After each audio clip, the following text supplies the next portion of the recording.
बारिश की बूंदें भले ही छोटी हों, लेकिन उनका लगातार बरसना बड़ी नदियों का बहाव बन जाता है। ठीक वैसे ही हमारे छोटे छोटे प्रयास भी जिंदगी में बड़ा परिवर्तन ला सकते हैं। नमस्कार दोस्तों, आप सभी का स्वागत है आपके अपने YouTube चैनल ज्ञान स्टडी LMP पर।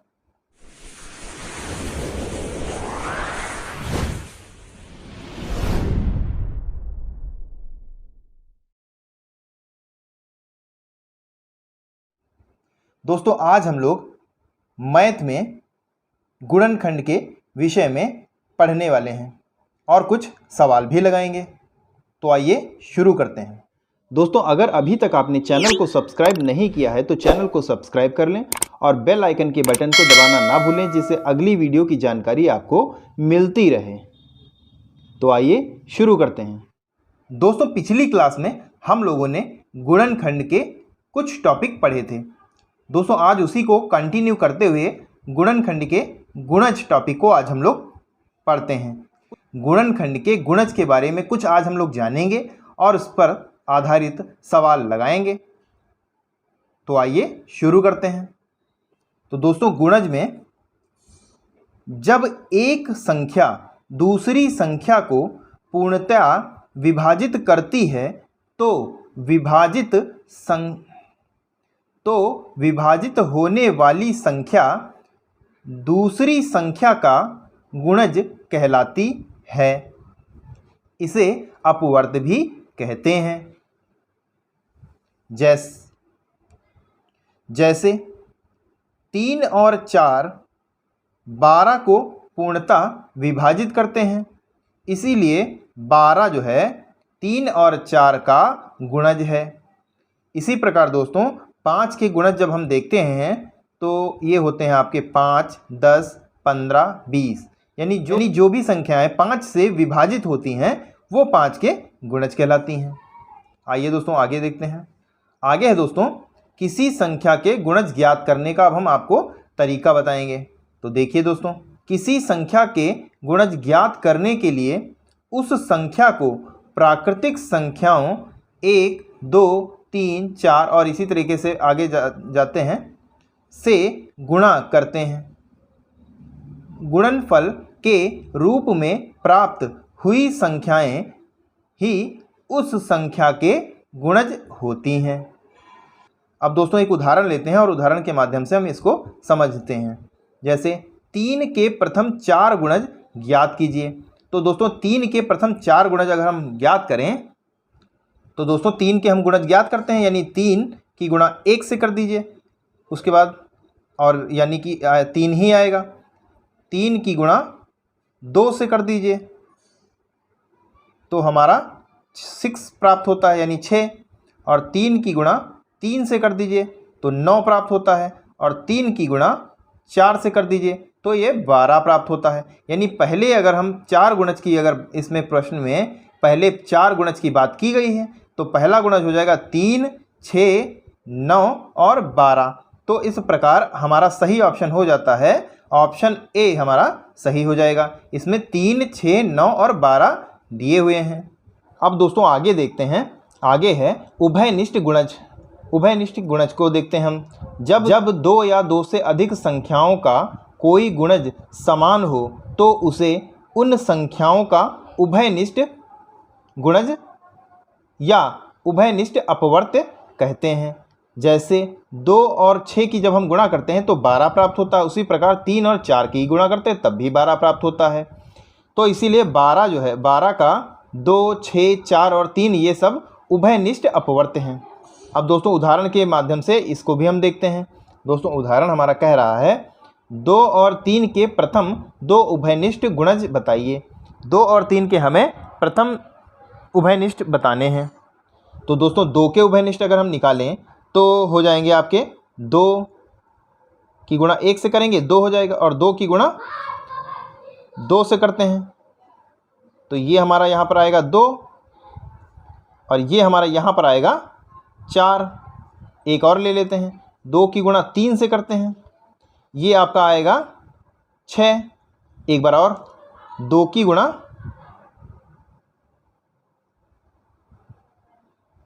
4 से करते हैं तो ये आपका आता है 8।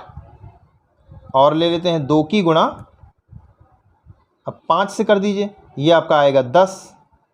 उसके बाद 2 की गुणा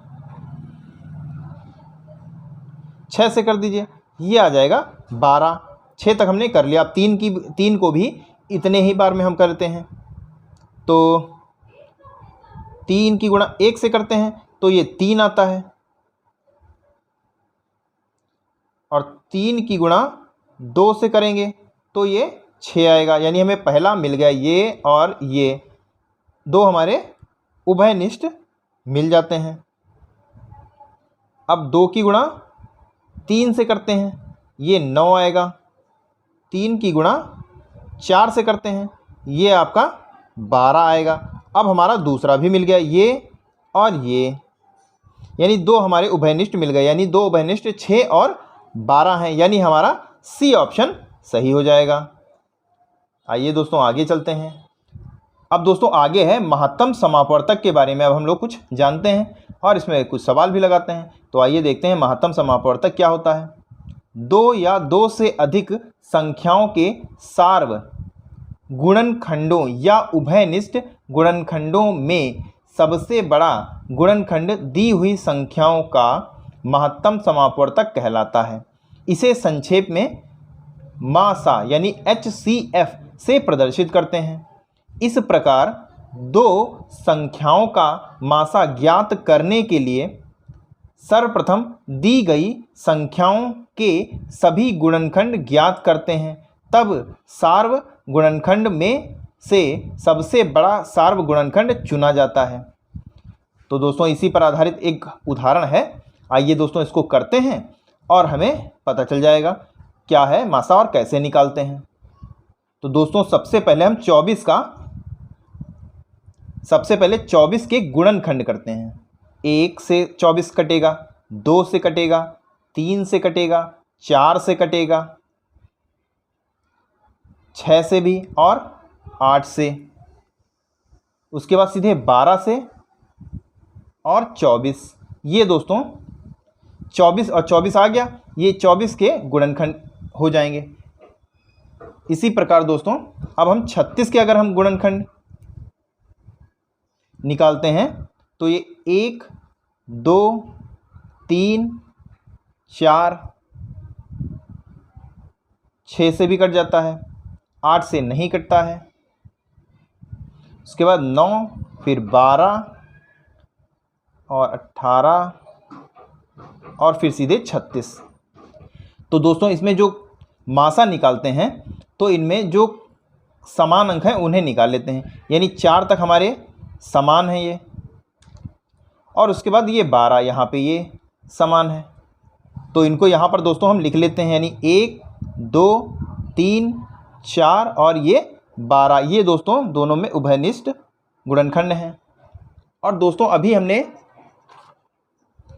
हमने पढ़ा गुणनखंडों में से सबसे बड़ा सार्व गुणनखंड को चुना जाता है, यानी सबसे बड़ा हमारा है 12। तो इस प्रकार दोस्तों हम कह सकते हैं कि 24 और 36 का मासा, या दोस्तों दूसरा HCF इसे बोलते हैं, ये आपका 12 हो जाएगा, जो कि हमारे बी ऑप्शन में दिया हुआ भी है। यानी हमारा बी ऑप्शन सही हो जाता है। तो दोस्तों कैसी लगी आज की क्लास कमेंट करके ज़रूर बताएं, और अगर अच्छी लगी हो तो लाइक करें। दोस्तों अगली मैथ की इस क्लास में हम लोग मासा और लासा दोनों को बहुत ही गहराई से पढ़ेंगे और कुछ शॉर्ट ट्रिक्स भी आपको बताएंगे, जिनसे आप आसानी से किसी भी संख्या का लासा या मासा निकाल सकते हैं।